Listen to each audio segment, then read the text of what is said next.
नमस्कार दोस्तों, मैं हूं कुमार गौरव और हमारे इस online platform #competition as per आप सभी लोगों का स्वागत है।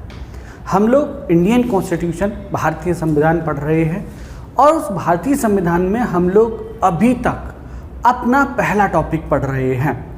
इस पहले टॉपिक में फर्स्ट टॉपिक में हमने हर एक सेक्शन को बारीकी से कवर करने का प्रयास किया है। मैं आप सभी बच्चों से आशा करता हूँ, उम्मीद करता हूँ कि आप सब लोग अपना नोट्स बना रहे होंगे, पढ़ रहे होंगे और लिख रहे होंगे।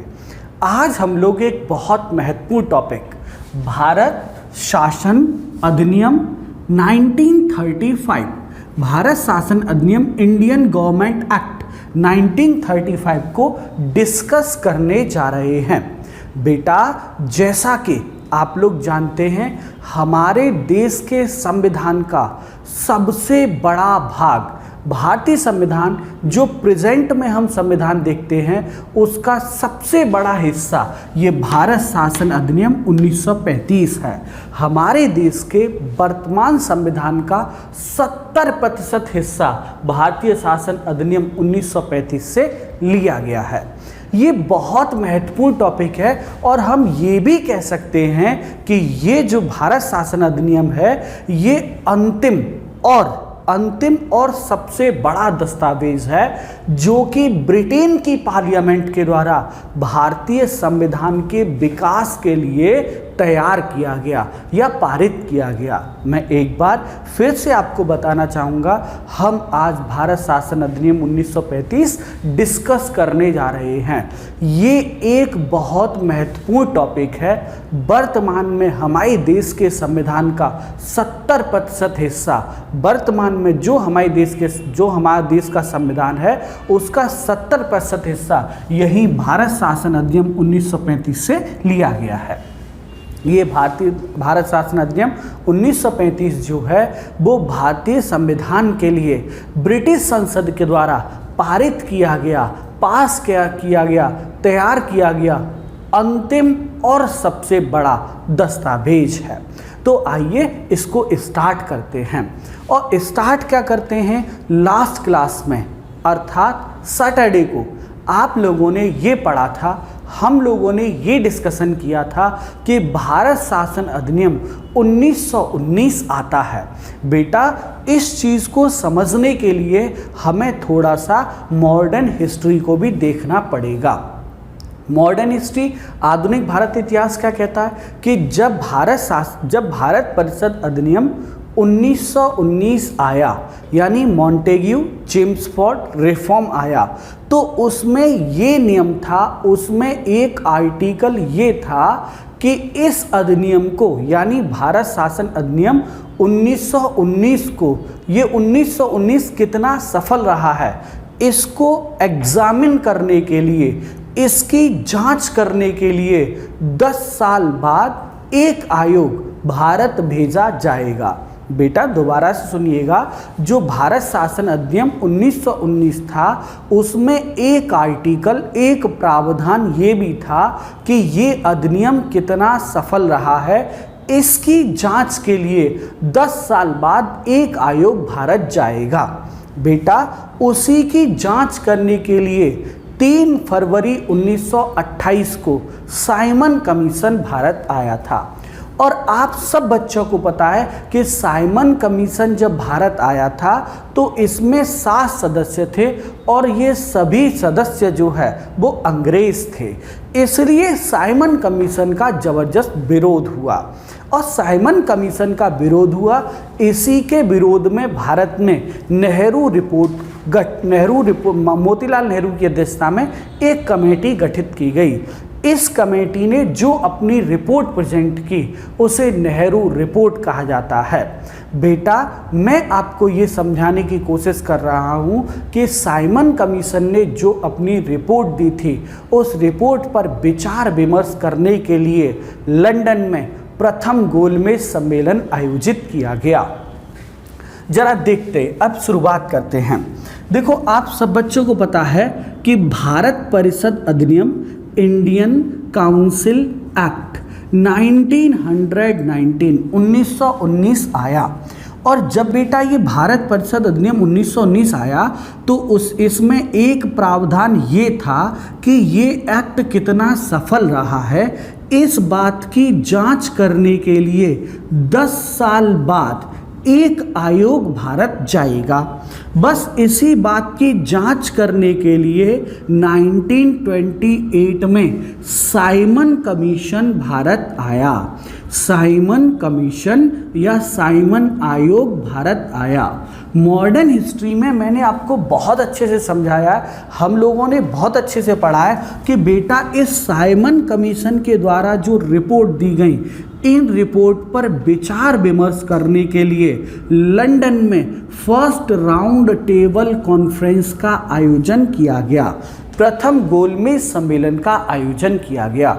हमने ये भी डिस्कशन किया है आगे कि इस फर्स्ट राउंड टेबल कॉन्फ्रेंस में कांग्रेस ने पार्टिसिपेट नहीं किया, कांग्रेस ने भाग नहीं लिया, और जब कांग्रेस ने भाग नहीं लिया तो सेकंड राउंड टेबल कॉन्फ्रेंस हुई, और सेकंड राउंड टेबल कॉन्फ्रेंस के बाद जो है बेटा वो थर्ड राउंड टेबल कॉन्फ्रेंस यानी तृतीय गोलमेज सम्मेलन, थर्ड राउंड टेबल कॉन्फ्रेंस होती है। और थर्ड राउंड टेबल कॉन्फ्रेंस के बाद ब्रिटेन सरकार एक श्वेत पत्र जारी करती है। ब्रिटेन सरकार एक श्वेत पत्र जारी करती है और इस श्वेत पत्र के आधार पर ही 4 अगस्त इस श्वेत पत्र के आधार पर ही 4 अगस्त 1935 को ब्रिटेन की संसद ने भारत शासन अधिनियम 1935 जो है वो क्या किया, पारित किया। मैं दोबारा से फिर से आपको एक बार समझा दूं, हालांकि साइमन कमीशन और ये first round table conference, second round table conference, ये सारे लेक्चर मॉडर्न हिस्ट्री के प्लेलिस्ट में पड़े हुए हैं। अगर आप चाहते हैं कि ये टॉपिक आपको और अच्छे से समझ में आए तो आप एक बार देख सकते हैं। एक बार दोबारा से देखिएगा, भारत परिषद अधिनियम 1919 में प्रावधान था कि ये एक्ट कितना सफल रहा है, इसकी जांच के लिए 10 साल बाद एक आयोग भारत जाएगा। एक आयोग भारत जाता है जिसका नाम था साइमन आयोग। इस साइमन आयोग का भारत में विरोध होता है, लेकिन ये जो भी रिपोर्ट देता है, इन रिपोर्ट पर विचार विमर्श करने के लिए लंदन में प्रथम गोलमेज सम्मेलन का आयोजन किया गया। बेटा प्रथम गोलमेज सम्मेलन में कांग्रेस ने भाग नहीं लिया, और जब कांग्रेस ने भाग नहीं लिया तो सेकंड राउंड टेबल कॉन्फ्रेंस हुआ जिसमें कांग्रेस ने भाग लिया। उसके बाद थर्ड राउंड टेबल कॉन्फ्रेंस हुआ, और थर्ड राउंड टेबल कॉन्फ्रेंस में जो भी एग्रीमेंट हुआ उस पर एक वाइट पेपर, श्वेत पत्र जारी किया गया, और श्वेत पत्र के आधार पर 4 अगस्त 1935 को ब्रिटेन सरकार ने एक एक्ट पास किया, एक कानून पास किया जिसे भारत शासन अधिनियम 1935 कहते हैं। मैं आशा करता हूं, मैं समझ सकता हूं कि ये बात आपको अच्छे से समझ में आई होगी।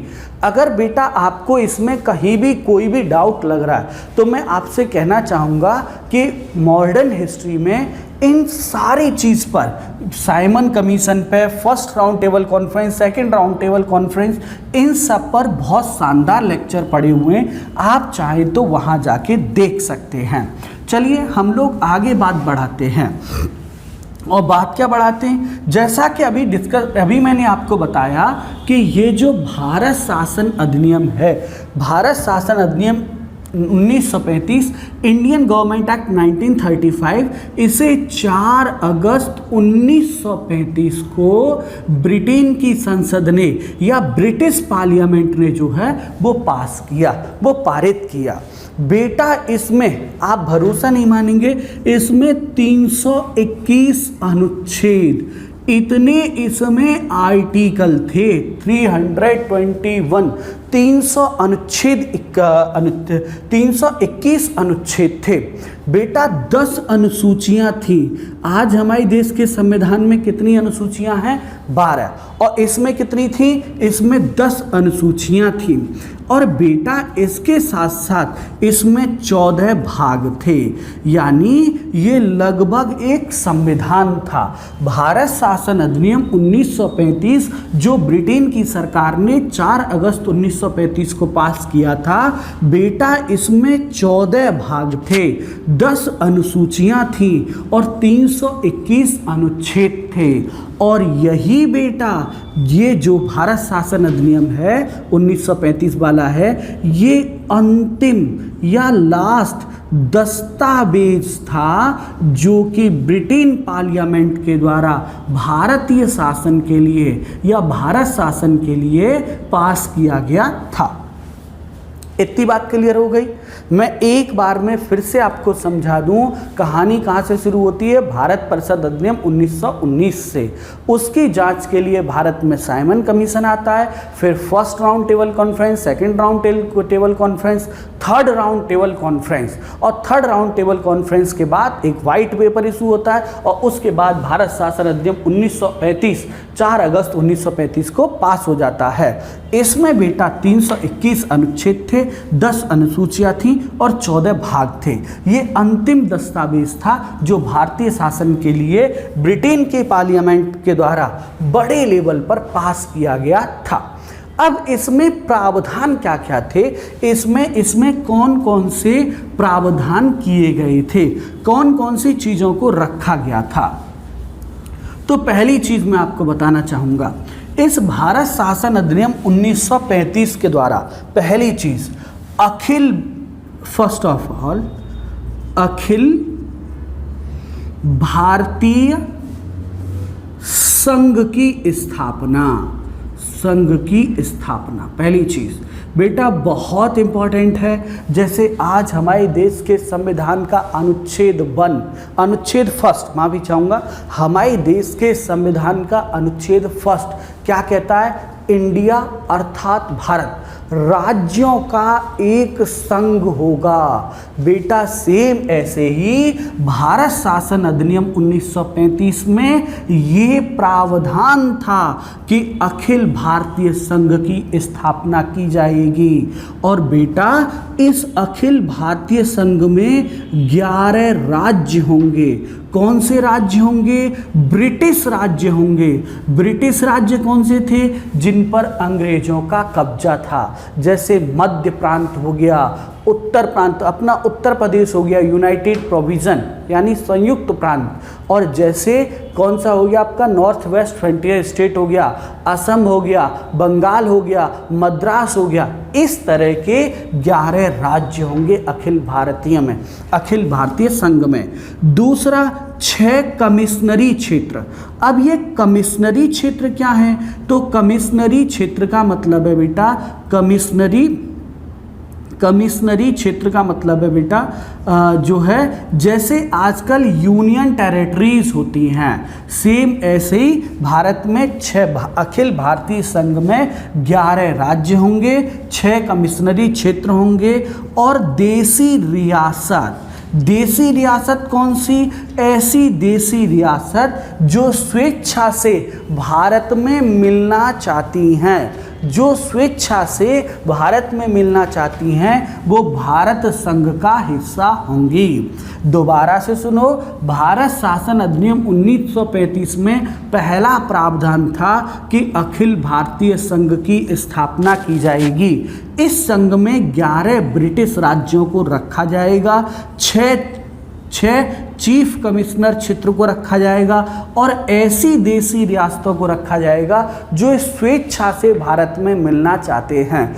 देसी रियासत जो हैं वो स्वेच्छा से मिलेंगी, जबकि राज्यों के लिए क्या था? ये अनिवार्य था मतलब सब राज्यों को 11 के 11 राज्यों को भारत में मिलना अनिवार्य था, जबकि देसी रियासतों के लिए जो है ये ऐच्छिक था, वो चाहे तो मिलें और वो चाहे तो ना मिले। चलिए पहला प्रावधान भारत शासन अधिनियम 1935 में पहला प्रावधान क्या था? अखिल भारतीय संघ की स्थापना किया जाना।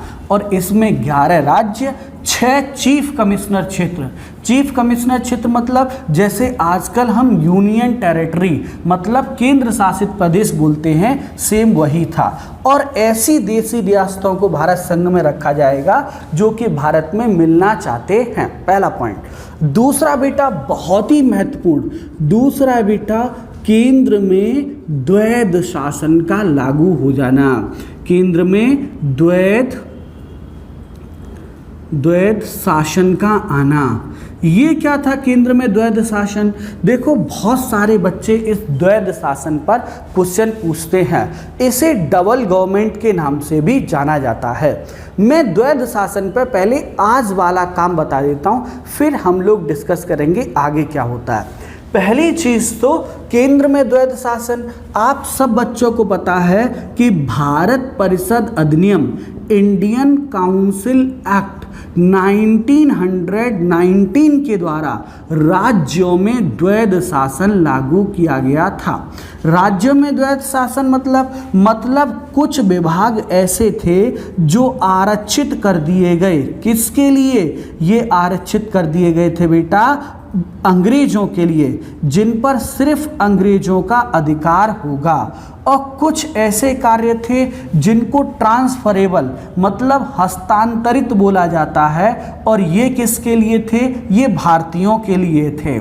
तो ये क्या किया गया था? ये इंडियन काउंसिल एक्ट भारत परिषद अधिनियम 1919 के द्वारा राज्यों में द्वैध शासन लागू किया गया था।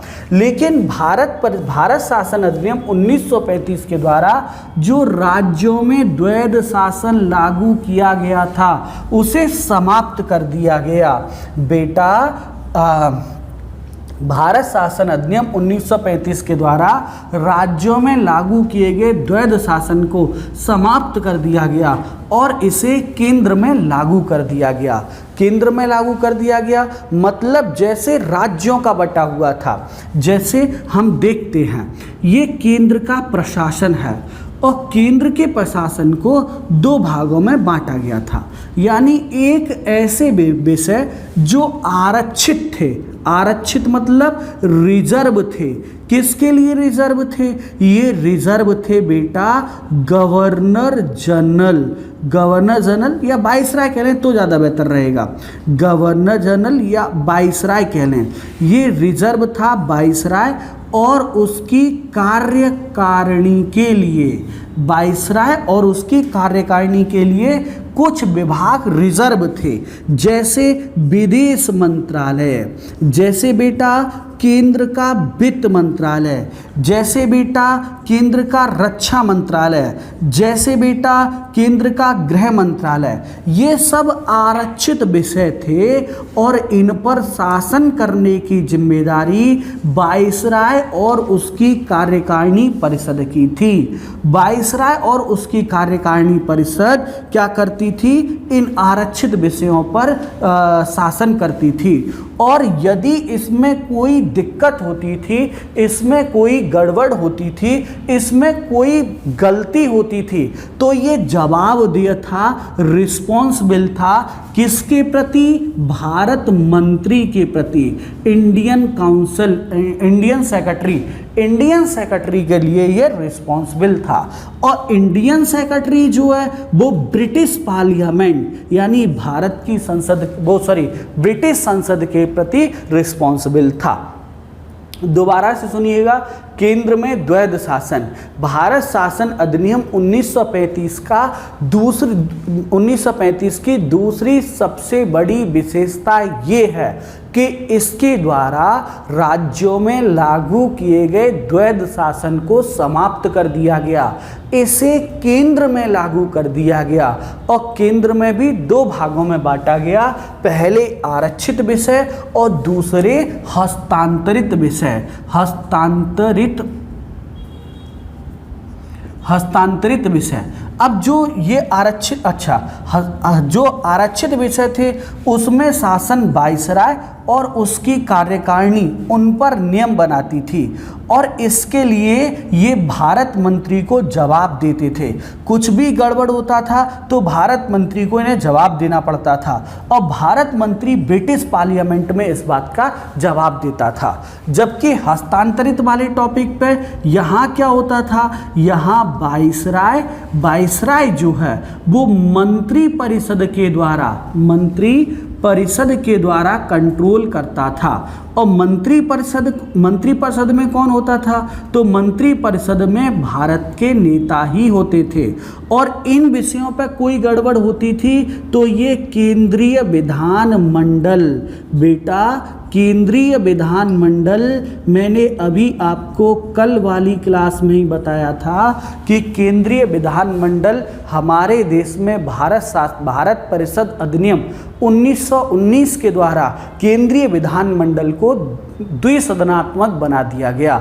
दो सदनात्मक मतलब एक बनाया गया उच्च सदन और एक बनाया गया निम्न सदन। उच्च सदन को राज्य परिषद स्टेट काउंसिल और निम्न सदन को केंद्रीय विधानसभा के नाम से जाना जाता था। तो अब आपके समझ में आ गई होगी।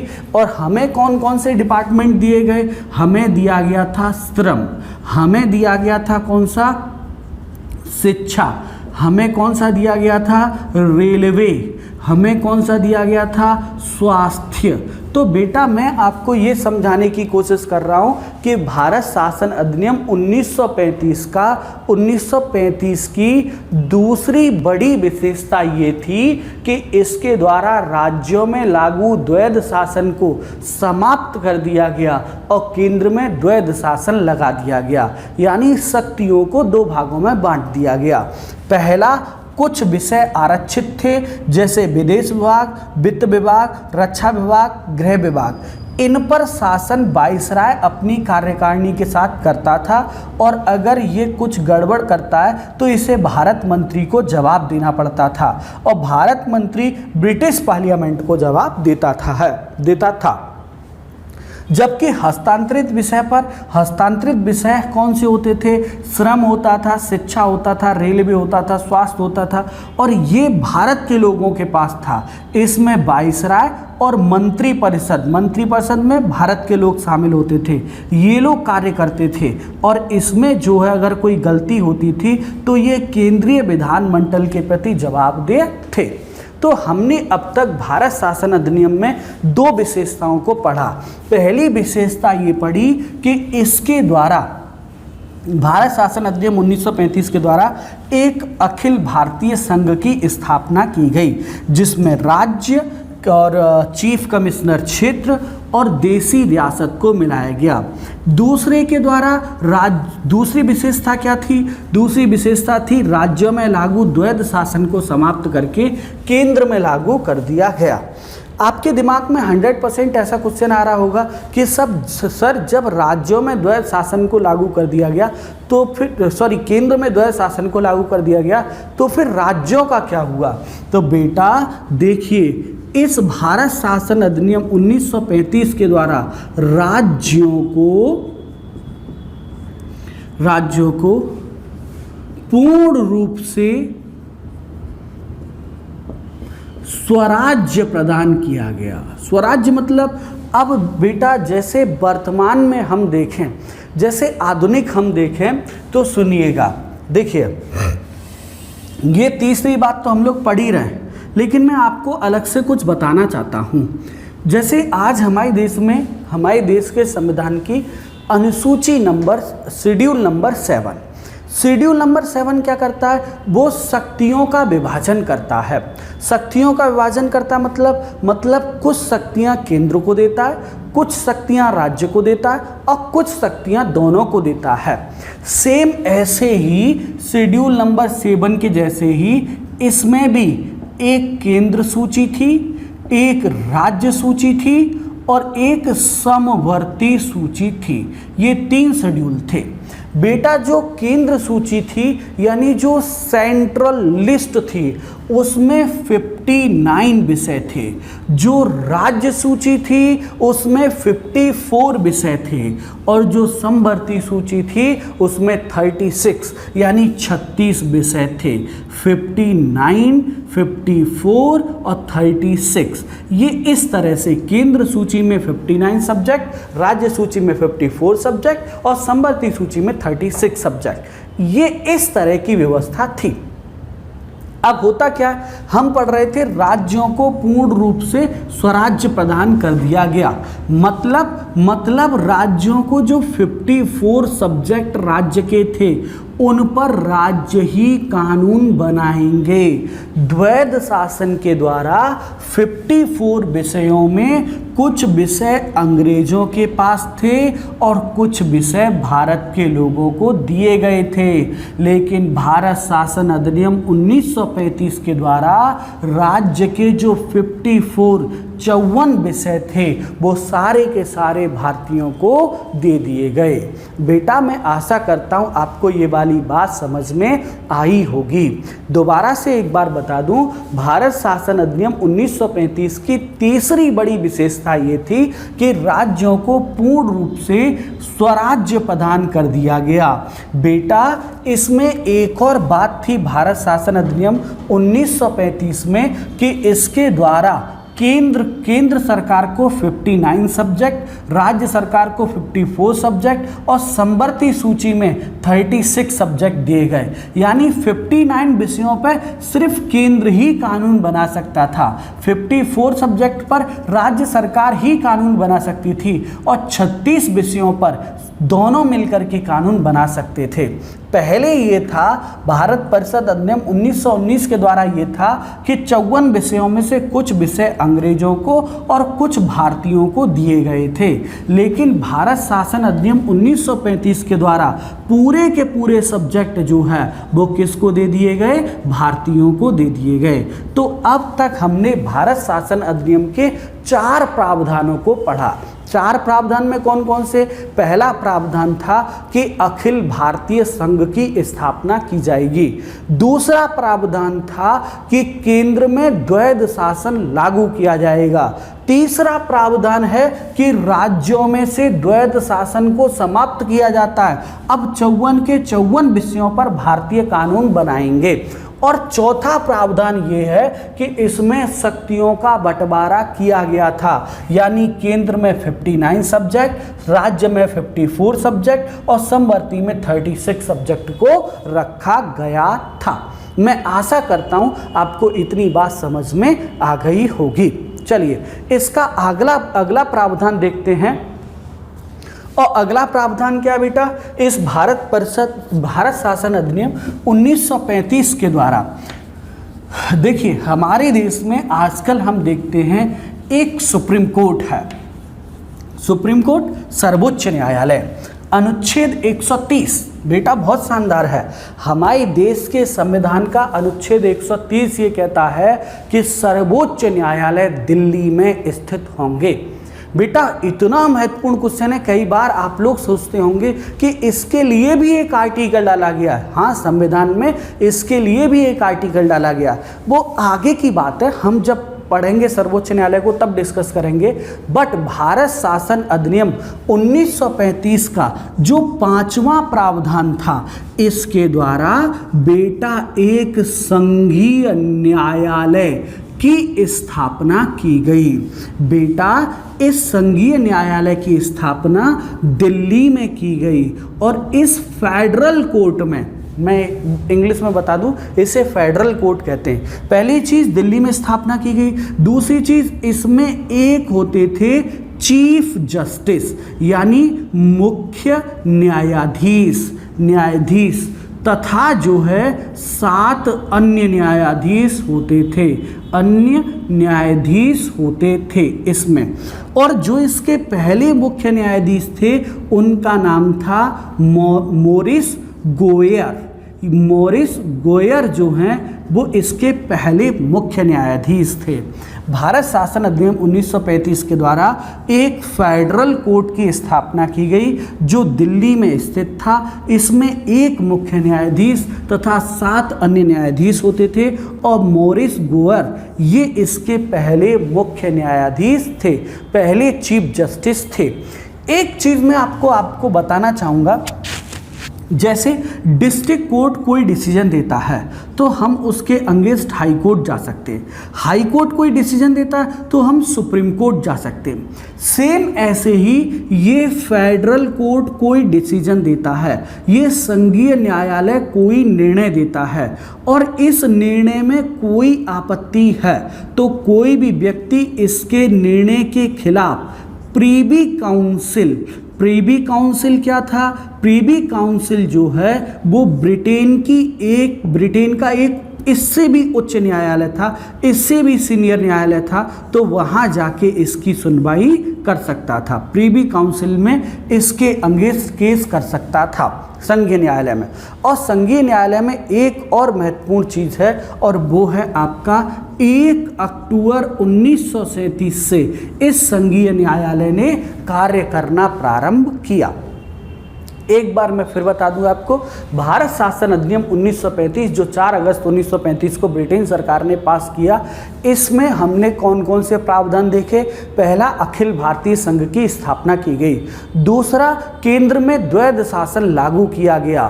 तीसरा, राज्यों में से द्वैध शासन समाप्त करके पूर्ण रूप से राज्यों को स्वराज्य प्रदान कर दिया गया। और चौथा प्रावधान, केंद्र और राज्य के बीच में शक्तियों का विभाजन किया गया। 5वां प्रावधान क्या पढ़ा हमने? संघीय न्यायालय की स्थापना की गई जो दिल्ली में स्थित था। एक मुख्य न्यायाधीश, 7 अन्य न्यायाधीश थे। मॉरिस गोयर मुख्य न्यायाधीश थे। इसके खिलाफ प्रीवी काउंसिल इंग्लैंड में अपील की जा सकती थी और 1 अक्टूबर 1937 से इसने कार्य करना प्रारंभ किया। मैं आशा करता हूँ आपको इतनी बात समझ में आई होगी। अच्छा, इसका अगला प्रावधान देखते हैं। अगला प्रावधान क्या है साहब इसका? 6th point, 6ठा point. बेटा आप लोगों ने पढ़ा था क्या? भारत परिषद, इंडियन काउंसिल। देखिए, भारत परिषद पे मैं आज कुछ भी बोलने वाला नहीं हूँ क्योंकि भारत परिषद को मैंने आपको, भारत परिषद इंडियन काउंसिल को आपके साथ एक बार नहीं 100 बार डिस्कस किया है। 100 टाइम्स में आप भारत परिषद को, इंडियन काउंसिल को आपको मैं समझा चुका हूँ। भारत परिषद, इसके द्वारा क्या किया गया? भारत परिषद में, इंडियन परिषद, इसमें एक बड़ा परिवर्तन, बहुत बड़ा परिवर्तन किया गया। क्या परिवर्तन किया गया? आप देखते हैं कि भारत शासन अधिनियम 1858 के द्वारा इसकी स्थापना की गई थी और इसमें 15 सदस्य होते थे। Very good. लेकिन हमने पढ़ा भारत शासन, अब फिर हमने क्या पढ़ा कि ये 1858 की बात है। फिर 1861 में हमने क्या पढ़ा कि इसे एक लेजिस्लेचर काउंसिल बना दिया गया, मतलब विधायी संस्था बना दिया गया। ये भारत के लिए कानून बनाने लगी। Very good. फिर हम क्या पढ़ते हैं? भारत शासन अधिनियम 1919 और इसमें क्या किया गया? भारत परिषद में जो सदस्यों की संख्या 15 थी उसे घटा करके 8 से 12 कर दिया गया, 8 to 12। और आज हम क्या पढ़ने जा रहे हैं? आज हम ये पढ़ने जा रहे हैं कि भारत शासन अधिनियम 1935 के द्वारा इसे पूर्ण रूप से समाप्त कर दिया गया, खत्म। यानी जो 1858 से हमारे देश पर शासन कर रही थी भारत परिषद, जिसका बॉस होता था भारत मंत्री, वो परिषद क्या कर दी गई? अब समाप्त कर दी गई। अब उसको खत्म कर दिया गया। क्यों खत्म कर दिया गया? क्योंकि अब इसकी आवश्यकता नहीं थी। और आवश्यकता इसलिए नहीं थी क्योंकि हमारे देश में अब द्विसदनात्मक विधानमंडल बन चुका है, एक उच्च सदन, एक निम्न सदन, जो कि भारत परिषद अधिनियम 1919 के द्वारा बनाया गया था। भारत अब इस एक्ट का एक लास्ट प्रावधान, वैसे तो मैं आपको बताऊं इस एक्ट को भारत शासन अधिनियम 1935 को सुबह से शाम तक हम डिस्कस करते रहेंगे, ये ख़त्म नहीं होगा, लेकिन इसके कुछ मेन प्रावधान मैंने निकाले हैं और उनमें लास्ट एक छोटा सा प्रावधान और है। इस एक्ट के द्वारा 1935 में 1935 में बर्मा को भारत से क्या कर दिया गया, अलग कर दिया गया, जिसे वर्तमान में हम म्यांमार के नाम से जानते हैं। इस एक्ट के द्वारा 1935 में म्यांमार यानी बर्मा को भारत से अलग कर दिया गया। तो ये टोटल 7-8 प्रावधान हमने डिस्कशन किया। पहला पॉइंट जो था वो अखिल भारतीय संघ की स्थापना की गई, दूसरा केंद्र में द्वैध शासन लगाया गया, तीसरा राज्य में द्वैध शासन को समाप्त किया गया, चौथा जो है वो शक्तियों का विभाजन था, पांचवा भारत में फेडरल कोर्ट की स्थापना की गई, छठा भारत परिषद को समाप्त किया गया और सातवां जो है वो क्या किया गया, बर्मा को भारत से अलग किया गया।